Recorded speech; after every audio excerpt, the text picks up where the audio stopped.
বন্ধুরা কেমন আছো? আশা করি খুব ভালো আছো আর আমরাও আছি খুব ভালোই। দেখো টিপটা কোথায় লাগিয়ে দিয়েছে আমার মেয়ে, এখান দিয়ে উঠিয়ে এইখানে লাগিয়ে দিয়েছে। আমার মেয়ে টিপ আর সিঁদুর করলে মানে এরকম করে করে লাগাবে। আজকে একটা ভিডিও রাতের বেলায়, রাতে রান্না করছি আর এই শীতের রাতে না গরম গরম যদি আলু সিদ্ধ ভাত হয় আর তার সাথে যদি একটু ডাল হয় কেমন লাগে বললো তো? খুব দারুণ লাগে, তাই না?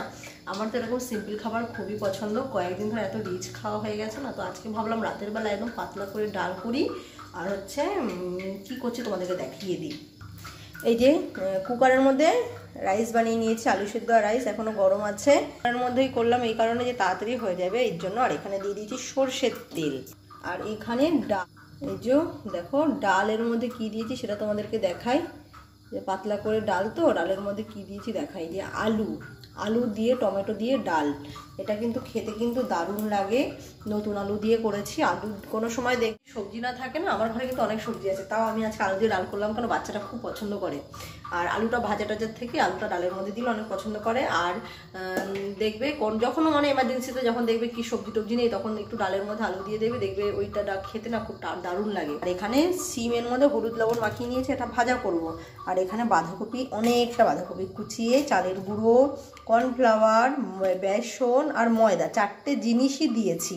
তার মধ্যে দিয়েছি শুকনো লঙ্কার গুঁড়ো, আর দিয়েছি হচ্ছে আমি হলুদের গুঁড়ো, একটু হিং, এইসব সমস্ত কিছু মশলা, কালো জিরা দিয়ে আমি রেখে দিয়েছি। আর এটা হচ্ছে এখন মাখাবো। তার আগে এখানে সিমটা মাখিয়ে নিচ্ছি। তেল যেহেতু গরম হয়ে গেছে আমার, তো সিমটা মাখিয়ে দিয়ে দিলাম ভাজার জন্য। আর এখানে একটু বাটিতে করে জল নিয়ে এই চালের গুঁড়ো বেসনটা সুন্দর করে মেখে রেখে দেবো। তারপরে গরম গরম বড়া ভাজবো আর খাওয়া হবে। তো কেমন আজকে রেসিপিটা অবশ্যই কমেন্টে জানাবে তোমরা। তো বাঁধাকপিটা মেখে নিয়েছি, দেখো এর মধ্যে কালো জিরে না আমার একটু কম মনে হচ্ছে, এই যে অল্প অল্পই দিয়েছি আর একটু কালো জিরে আমি দিয়ে নিলাম। তো চলো, এটা হয়ে গেছে, এটা এখন সাইডে থাক।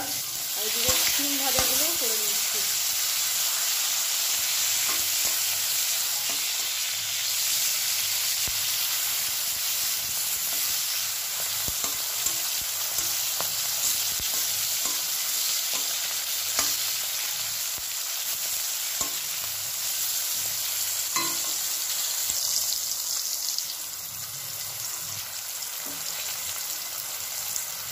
একটা শুকনো লঙ্কা দিয়ে দিলাম, দুটো শুকনো লঙ্কা, দুটো একটু ভাজা হয়ে যাবে, তাতে আলু সেদ্ধটা মাখা হয়ে যাবে।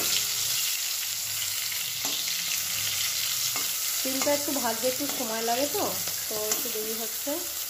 সিমটা হয়ে গেলে ডালটা আমি দিয়ে দেবো।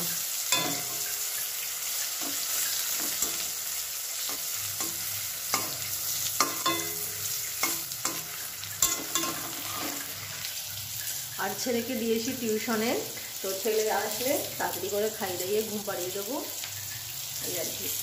চলো রান্নাবান্না কমপ্লিট করে নিই। ছোটো ভিডিওটা এখানে শেষ করলাম। ভালো লাগে লাইক শেয়ার কমেন্ট করে দেবে।